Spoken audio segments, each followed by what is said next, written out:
Assalamualaikum warahmatullahi wabarakatuh. Berjumpa kembali dengan channel saya Ahmad Thayyib MPD. Eh, Pada hari ini saya akan membahas soal-soal tentang pedagogik, yaitu tentang materi penyusunan IPK. Untuk kemajuan channel ini jangan lupa subscribe dan nyalakan loncengnya agar channel ini terus berkembang dalam dunia pendidikan. Baik, kita lanjut saja. Soal yang pertama. Berdasarkan data hasil evaluasi pembelajaran tentang memahami teks toleransi beragama, ternyata hasilnya tidak maksimal. Dari 30 siswa dinyatakan belum tuntas sejumlah 15, sehingga mengikuti program remedial. Sedangkan yang dinyatakan tuntas sejumlahnya 15 orang mengikuti program pengayaan. Kegiatan pengayaan untuk 15 siswa dapat dilakukan oleh guru dengan cara A. Mengadakan pengalaman materi terkait dengan KD tersebut. B. Digabungkan dengan siswa yang belum tuntas ikut remedial. C. Melanjutkan materi pada KD selanjutnya. Dan D. Memberi tugas mengerjakan lembar kerja siswa. Jawabannya adalah 1, 2, 3. Jawabannya adalah A. Mengadakan pendalaman materi terkait dengan KD tersebut. Baik Bapak dan Ibu sekalian, akan kita bahas kenapa jawabannya A. Di sini kegiatan pengayaan yang ditanyakan adalah kegiatan pengayaan untuk 15 siswa dapat dilakukan oleh guru dengan cara, artinya kalau dalam satu kelas ada 30 siswa, sedangkan yang tuntas 15 dan yang tidak tuntas adalah 15, artinya poinnya 50-50, 50-50. Nah, untuk konteks seperti ini, seorang guru bisa melakukan pengayaan dengan cara pendalaman materi. Tuh, ya. Artinya jawabannya A. Kenapa jawaban yang B salah? Digabungkan dengan siswa yang belum tuntas ikut remedial, ini jelas keliru. Ya. Artinya kalau seandainya memang yang tidak tuntasnya lebih dari 50%, nah itu guru diharuskan untuk melakukan pembelajaran ulang, bukan melakukan remedial untuk yang tidak tuntas tersebut. Kalau lebih dari 50% itu salah. Kalau yang B, yang melanjutkan materi pada KD selanjutnya, ini jelas keliru. Itu ya. Karena di sini aja udah 50% yang tidak tuntasnya gitu. Kemudian yang D, memberi tugas mengerjakan lembar kerja siswa. Nah, ini jatuhnya penugasan, bukan pengayaan. Maka jawabannya adalah A. Baik. Selanjutnya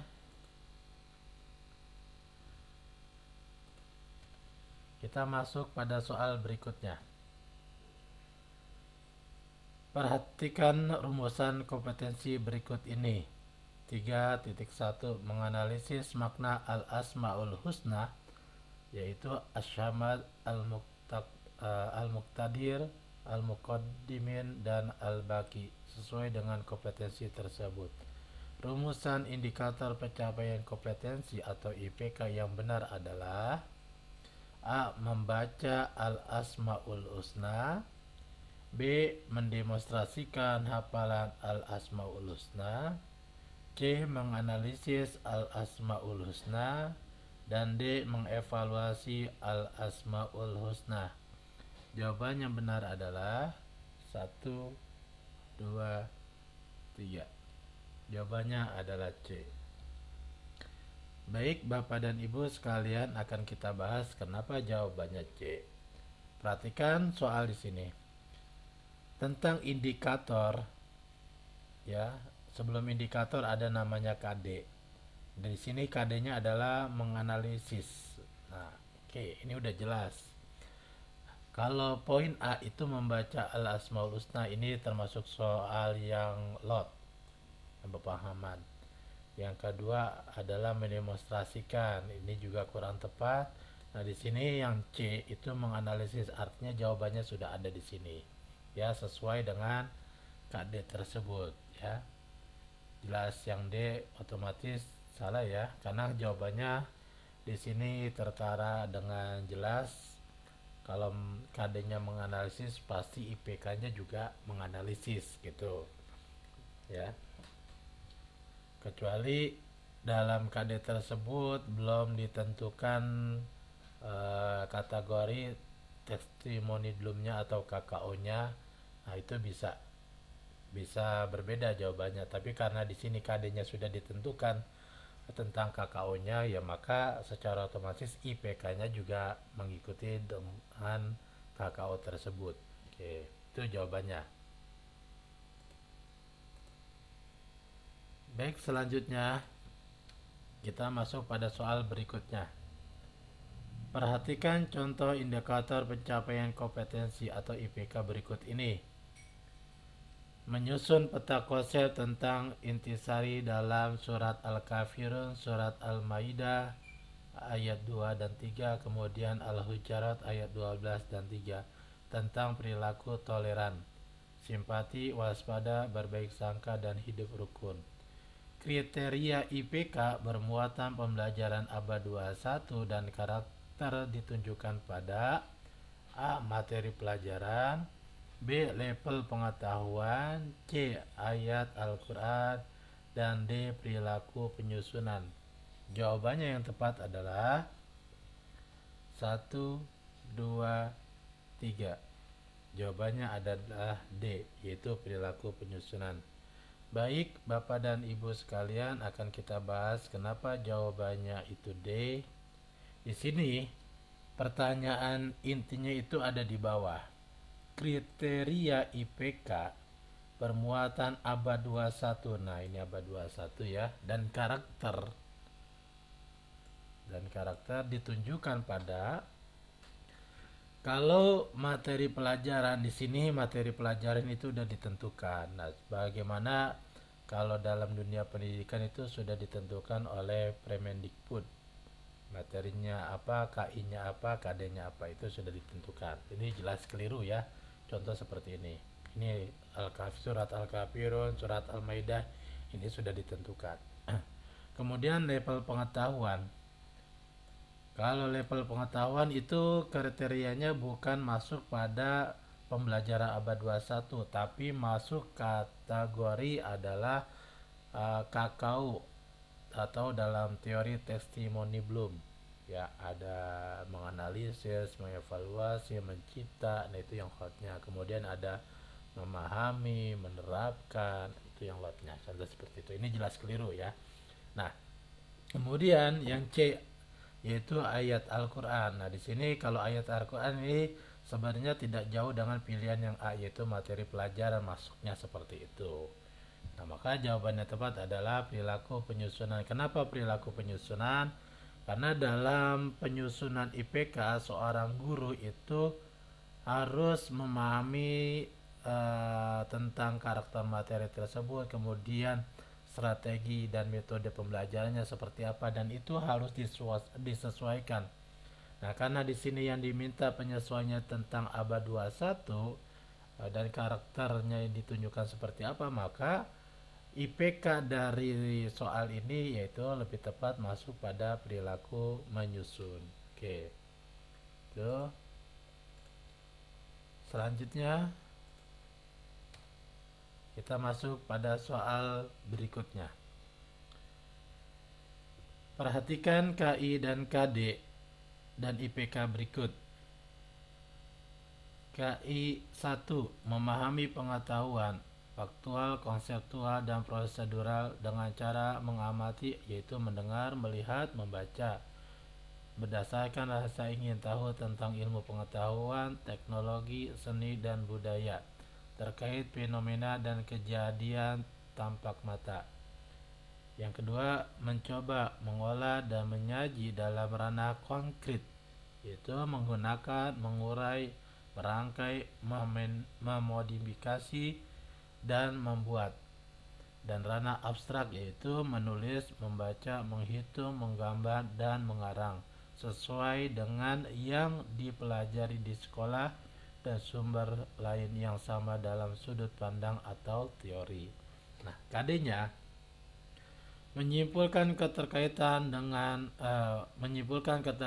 kandungan surat Al-Isra ayat 23 sampai 24, kemudian surat Al-Luqman ayat 13 sampai 17 tentang hormat dan patuh kepada kedua orang tua dan guru, kemudian menyajikan dalam bentuk lisan atau tulisan.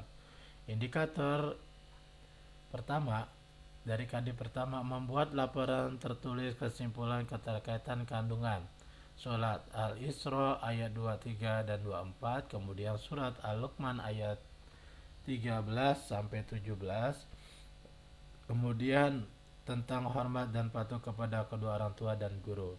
Untuk KD yang kedua, yaitu mendemonstrasikan hafalan surat Al-Isra ayat 23 sampai 24, kemudian surat Al-Luqman ayat 13 sampai 17. Nah, indikator dari KD yang kedua adalah mempresentasikan proyek video hafalan Al-Isra ayat 23 sampai 24, kemudian surat Al-Luqman ayat 13 sampai 17 dengan terjemahan. Sumber belajar konvensional dan berbasis IT yang relevan dengan rumusan KI dan KD dan IPK RPP tersebut adalah A. Learning result by design, B. Learning result by animation, C. Learning result by utilization, dan D. Learning result by education. Jawabannya yang benar adalah 1, 2, 3. Jawabannya adalah C. Kenapa jawabannya C? Baik Bapak dan Ibu, akan kita bahas sekalian kenapa jawabannya harus C. Sebenarnya pertanyaan inti itu ada di akhir kalimat ini. Nah, ini hati-hati kalau kita sedang ujian chat ya, atau pretest PPG, atau semacam ujian UKIN. Biasanya kita dihadapkan dengan soal pertanyaan itu yang banyak deskripsinya. Sebenarnya pertanyaan intinya itu ada di akhir, gitu. Nah, di sini pertanyaan intinya sumber belajar konvensional dan berbasis IT, gitu, yang relevan dengan rumusan KI, KD, dan IPK RPP tersebut adalah oke. Kalau kita berbicara yang A, yaitu learning result by design, ini tidak tepat karena sudah ditentukan KI dan KD-nya apa, gitu ya, jelas salah. Kemudian learning result by animation ini jelas keliru karena di sini adalah materi tersebut membahas tentang ayat Al-Quran ya, bukan sebuah media praktek dalam menggambar. Oke, kemudian ada learning ya, kalau yang di learning result by education adalah pendidikan, juga keliru. Kenapa learning result yang C ini? Karena dilihat dari segi manfaat atau fungsinya. Kalau KD-nya menyimpulkan keterkaitan, kemudian ada mendemonstrasikan hafalan, ini menyimpulkan keterkaitan. Nah, indikatornya ini ya menekankan pada KD tersebut. Itu, ini indikatornya. Ya. Maka lebih tepat jawabannya adalah yang C, yaitu lebih penekanan kepada manfaat atau fungsinya ya. Oke, baik, selanjutnya kita masuk pada soal berikutnya.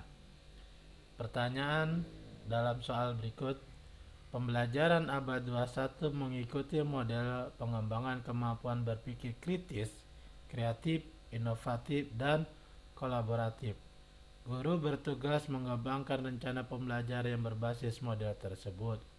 Upaya guru dalam menjabarkan kompetensi dasar yaitu berupa perilaku yang dapat diukur atau diobservasi untuk melihat ketercapaian dari kompetensi dasar yang menjadi acuan penilaian suatu mata pelajaran tersebut.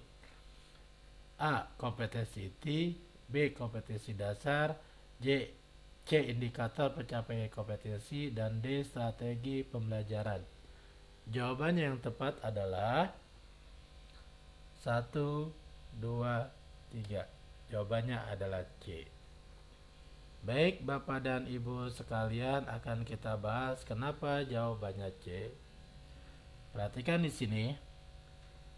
Kata pertama adalah pembelajaran ABA 21. Nah, di sini ada rumusan pembelajaran ABA 21. Kemudian di sini juga guru bertugas mengembangkan rencana pembelajaran yang berbasis model tersebut. Upaya guru dalam menjabarkan. Nah, ini upaya guru.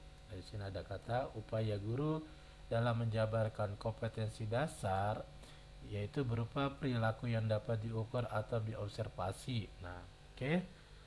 Turunannya seperti ini. Kalau dalam perundang-undangan jelas kita tahu ya, materi pertama itu muncul pasti dari KI. Nah, di sini adalah upaya, berarti jelas KI ini salah, atau kompetensi inti ini juga salah. Itu ya. Karena di sini masuknya pada upaya guru. Kalau upaya guru pasti itu indikator, karena turunan dari KI, KD, kemudian indikator. Nah, ini juga kemudian kompetensi dasar juga salah ya, karena ini termasuk turunan. Nah, intinya guru itu yang mengembangkan yang C ini, indikator pencapaian kompetensi. Nah, adapun strategi pembelajaran adalah ini sebuah upaya. Betul, sebuah upaya bagaimana seorang guru ketika menekankan sebuah indikator penjabaran dari sebuah materi tersebut untuk tercapai dalam hasilnya, maka itulah dibutuhkan strategi pembelajaran. Maka di sini yang tepat jawabannya adalah C, indikator pencapaian kompetensi itu. Oke.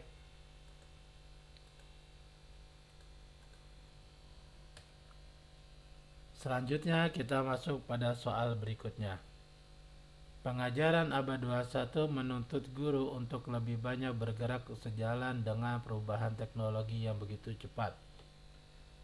Guru tidak bisa hanya untuk sekadar mengikuti regulasi yang diberikan sekolah, akan tetapi secara pribadi seorang guru juga harus berusaha meningkatkan kualitas diri dengan berbagai cara. Seperti misalnya banyak mengikuti pelatihan penggunaan media digital, kemudian pelatihan pengembangan media IT dalam pembelajaran, dan lain sebagainya. Sumber belajar berbasis IT memerlukan A. Keterampilan, B. Kemauan, C. Komitmen, dan D. Kemampuan. Jawaban yang tepat adalah 1, 2, 3. Jawabannya adalah C. Oke. Baik Bapak dan Ibu sekalian, kenapa jawabannya harus C?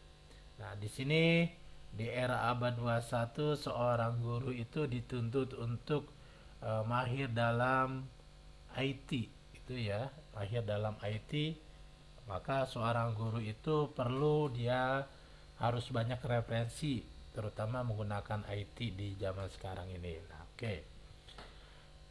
Sebenarnya kenapa jawaban ini harus yang C, yaitu komitmen? Sebenarnya antara yang A keterampilan, kemudian kemauan, dan yang D yaitu kemampuan, ini adalah keterikatan seluruhnya ya. Seorang guru harus berkembang, nah kan dia harus punya kemauan gitu. Setelah dia memiliki kemauan, seorang guru harus memiliki keterampilan, dipaksa, artinya harus mengikuti pelatihan kalau dia belum menguasai tentang IT terutama seperti itu, maka harus. Kemudian kemampuan, nah maka di sini. Nah, ini semua harus keterkaitan, tidak bisa dilepas. Artinya dari tiga hal tersebut butuh namanya tindak lanjut, yaitu komitmen. Pelatihan tersebut tidak hanya dilakukan ketika dia sedang mengikuti workshop atau training atau semacamnya ya, atau seminar. Nah, tapi harus ada tindak lanjutnya. Maka di sini dibutuhkan guru abad 21 adalah guru yang komitmen untuk selalu belajar mengembangkan atau menggunakan teknologi-teknologi zaman sekarang. Itu jawabannya ya, yang lebih tepat. Oke. Ya, mungkin itu saja yang bisa saya bahas dalam channel ini. Terima kasih sudah menyaksikan channel ini. Jangan lupa subscribe dan nyalakan loncengnya agar channel ini selalu berkembang dalam dunia pendidikan. Selamat berbagi, selamat berkembang, guru hebat, guru kita semua. Terima kasih. Billahi taufiq hidayah. Wassalamualaikum warahmatullahi wabarakatuh.